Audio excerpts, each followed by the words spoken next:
Hola, buenas. A continuación, Valentina Tencia y mi persona, yo Santiago Gutiérrez Pimienta, hablaremos sobre el método magnetotelúrico.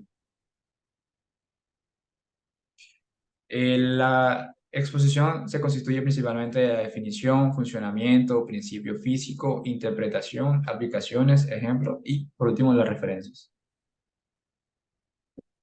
En cuanto a la definición, tenemos que el método magnetelúrico es una técnica de exploración geofísica pasiva y no invasiva que utiliza las fluctuaciones temporales del campo electromagnético natural eh, generado en la ionosfera, principalmente por la radiación solar y por las tormentas eléctricas, para obtener información acerca de las propiedades geoeléctricas del subsuelo. El funcionamiento del método magnetotelúrico se basa principalmente en la inducción electromagnética, donde la energía externa proveniente principalmente de la radiación solar es el campo electromagnético primario o principal que recibe la superficie terrestre, que en la imagen es el HP. Esta energía, una parte se refleja y la otra es transmitida hacia el interior. Es aquí cuando la Tierra actúa como un medio conductor, generando un campo eléctrico secundario, que es el HS que se muestra en la imagen. Ese HS es el que produce las corrientes telúricas, donde posteriormente estas van a ser medidas a través de dos dipolos eléctricos que se ubican en forma de cruz y tres magnetómetros inductores. Estos se colocan de manera ortogonal para poder medir todas las dimensiones del campo eléctrico y magnético de las fluctuaciones. De esta forma, em, estos elementos son dispuestos a través de varios sondeos electromagnéticos o de varios sondeos magnetotelúricos a lo largo de la zona de estudio y miden por un periodo de tiempo determinado para posteriormente producir un modelo de resistividades eléctricas de las capas del suelo o del lugar donde se está estudiando. De esta forma, conocemos el espesor y las resistividades eléctricas, al igual que las propiedades del subsuelo. Bueno, a continuación hablaremos del principio físico. El método magnetotelúrico está regido por las ecuaciones de Maxwell, que son las que describen la interacción y el comportamiento del campo magnético y el campo eléctrico, los cuales se consideran como pues, las leyes básicas del método magnetotelúrico. ¿Cuáles son estas ecuaciones? Están conformadas por estas cuadros que son la ley de Faraday, ley de Ampère, ley de Gauss para el campo eléctrico y ley de Gauss para el campo magnético. ¿En qué consisten? La ley de Faraday pues me relaciona el campo eléctrico pues de su comportamiento. La ley de Ampère, pues el comportamiento del campo magnético en función de la densidad de corriente. La ley de Gauss para el campo magnético, pues me dice cómo es el desplazamiento eléctrico en función de la densidad de carga eléctrica. Y la ley de Gauss para el campo magnético es cómo es el comportamiento de la inducción magnética. Estas ecuaciones, pues las magnitudes vectoriales pues, presentes se relacionan a través de las ecuaciones constitutivas del medio. ¿Qué son las ecuaciones constitutivas del medio? Las ecuaciones constitutivas del medio pues, describen las propiedades intrínsecas pues, de los materiales a través de los cuales los campos electromagnéticos pues, se propagan. Pues tenemos que aquí tres funciones, pues, tres ecuaciones, en las que se relaciona la densidad de corriente con la conductividad eléctrica y el campo eléctrico, el desplazamiento eléctrico, pues en función de la constante eléctrica y el campo eléctrico, y la inducción magnética en función de la permeabilidad magnética y el campo magnético. Teniendo en cuenta lo anterior, las leyes y las ecuaciones constitutivas del medio, se obtienen este conjunto de dos ecuaciones. Estas ecuaciones describen la propagación difusiva de las ondas electromagnéticas en el interior de la Tierra, suponiendo que la fuente de energía pues, se proviene de la superficie. Cuando una onda, se entiende que cuando una onda electromagnética pues, penetra en el interior de la Tierra, esta se amortigua y su amplitud tiende a disminuir conforme la distancia recorrida, con lo cual nos da introducción al skin depth. El skin depth, o se conoce también en español como penetración de onda, es la distancia a la cual la amplitud de onda disminuye en un factor E. Como podemos apreciar, tenemos simplificado pues, que la penetración es función pues, del número de 503 y la raíz de la resistividad del medio y un periodo. ¿Qué quiere decir esto? La resistividad, que la penetración es mayor pues, cuando es más resistivo un medio. lo cual hace que el método magnetotelúrico sea especialmente interesante en la investigación de estructuras situadas debajo de grandes bloques resistivos, a diferencia de otros métodos, por ejemplo, métodos eléctricos de corriente continua, que no pueden atravesar una capa muy resistiva. Tenemos también el tensor de impedancia, pues se entiende por impedancia como el cociente entre el campo eléctrico y el campo magnético, o sea, cómo varía el campo magnético en función del campo eléctrico. Y un tensor de impedancia lo que hace es aportarme información sobre los valores de la resistividad eléctrica del subsuelo.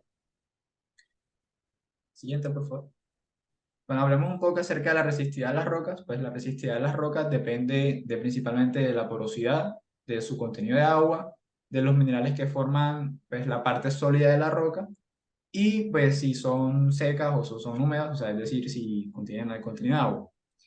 En este gráfico podemos apreciar que cómo varía la resistividad en base pues, el tipo de roca. Vemos que las rocas ígneas y metamórficas pues, tienen valores más altos de resistividad porque se consideran como rocas secas, aunque si poseen fracturas, esos valores, pues, los valores de resistividad pueden variar. En cambio, pues las rocas sedimentarias, debido al contenido de poros y de agua, pues tienen valores de resistividad mucho menores.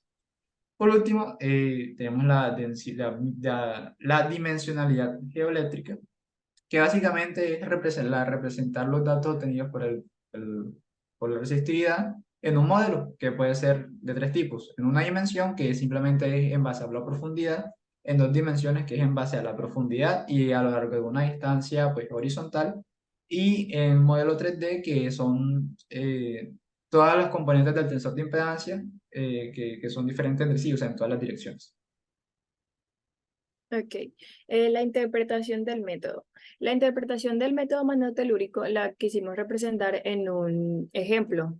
En este ejemplo, que se realizó con el fin de definir el espesor sedimentario debajo de unas coladas de lava, tenemos que lo que podemos interpretar a partir de las mediciones de datos y la utilización de los artefactos para la medición de las fluctuaciones y las ondas electromagnéticas es que podemos obtener la resistividad de las capas. En este caso, encontramos que las capas más resistivas son los basamentos gracias a las características que mi compañero anteriormente explicó. Además de eso, tenemos unas capas menos resistivas que son las que están en coloraciones más azules y moradas que pertenecen a los sedimentos. Además de conocer con el método magnotelúrico las resistividades de las capas, podemos también tener conocimiento acerca del espesor de las mismas. En este caso, la capa superficial del basalto, que es la que está aquí, colores más rojos, tiene mayor resistividad y tiene un espesor aproximadamente de unos 200 metros. Posteriormente encontramos también este basamento que tiene aproximadamente un espesor de 1200 metros y además se identificó un depocentro, que es la zona donde más se acumulan los sedimentos y tiene un espesor aproximadamente de 1 kilómetro. Entonces, de esta forma, el método magnetotelúrico nos muestra como las propiedades del área en la que estudiamos, dependiendo de las resistividades que tengan los sedimentos o la litología que compone el área a estudiar. En cuanto a las aplicaciones del método magnetotelúrico, tenemos como la definición de contacto entre materiales, la detección del basamento rocoso, de niveles freáticos, de zonas fracturadas y discontinuidades. Asimismo, tiene aplicabilidades en la geotermia, en la localización y monitoreo de reservorios geológicos para almacenamiento de dióxido de carbono y en la exploración petrolera. El ejemplo. Tenemos un ejemplo que se denomina como caracterización receptiva 3D del área geotérmica de Paipa, Colombia, realizada por González y Arrega en el año 2020, que el objetivo del trabajo fue realizar la caracterización resistiva del área geotérmica de Paipa, debido a que en Paipa se han realizado pues, estudios geotérmicos y geoquímicos que han dado indicios pues, de una geotermia rentable pues, de media a alta entalpía, por lo cual se definió pues, que el área de estudio pues, se encuentra en un ambiente sedimentario con presencia de depósitos piroclásticos y cuerpos efusivos, o sea, domos riolíticos, y las características de los manantiales termales presentes pues han registrado temperaturas máximas entre 70 a 76 grados centígrados y también se han estimado pues, los reservorios de la temperatura pues, o sea, reservorios con temperaturas entre 120 a 230 grados centígrados. Para la metodología del área de estudio se dispusieron 78 sondeos magnetotelúricos, estos a lo largo de toda el área a estudiar. Estos 78 sondeos no se hicieron de forma lineal, sino que se dispuso la mitad en 2012 y luego la otra mitad en 2016. Sin embargo, la información que se obtuvo en los sondeos se adquirió con equipos receptores y sensores magnéticos con capacidad de registro de hasta 1000 segundos. Entonces, este fue hasta 10.000 segundos. Este fue el tiempo en lo que midieron las fluctuaciones y las ondas. Los dipolos eléctricos y las bobinas fueron orientadas al norte para el eje X y al este para el eje Y. Entonces, de esta forma, en estas direcciones se midieron las fluctuaciones del campo electromagnético. A partir de estas señales, se obtuvieron las resistividades del área y las fases que determinaban las ondas. Los 78 sondeos son los que están en la imagen como los puntos negros. Ahí en esos lugares donde están los puntos negros se ubicaron los sondeos. Bueno, posteriormente modelaron la dimensión, se modeló la dimensionalidad de las fluctuaciones. Entonces, de esta forma se definió un medio, un de las zonas con menor profundidad y los medios 2D y 3D se utilizaron para se obtuvieron para zonas de mayor profundidad. Entonces, para obtener el modelo 3D del área de estudio con las respectivas resistividades, se utilizó un algoritmo de inversión magnetotelúrica.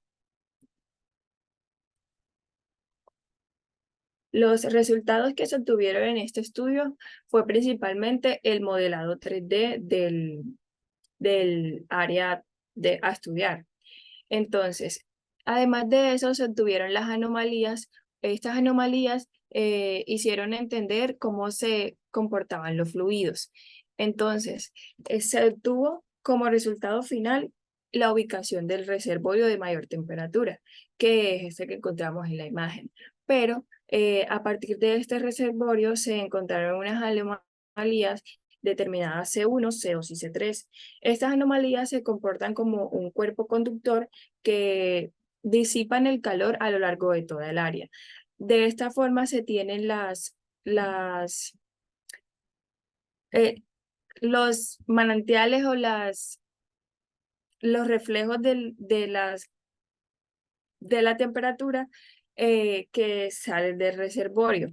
De esta forma, también el modelo nos muestra que hay una capa sello que está sobre el reservorio y que además de esto, se pudo identificar que el Alto Los Godos y el Alto los volcanes son quienes hacen que los fluidos hidrotermales se acumulen en el reservorio y de esta forma las anomalías conductoras disipen el calor para crear otras fuentes hidrotermales en el área.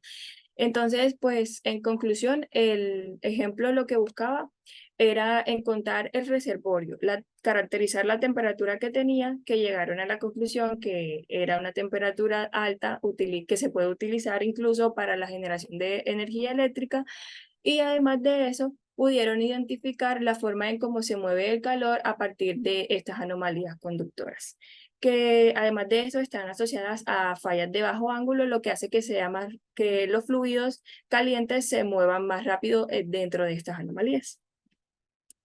Bueno, estas son las referencias que utilizamos y esto sería todo acerca del método magnetotelúrico. Muchas gracias.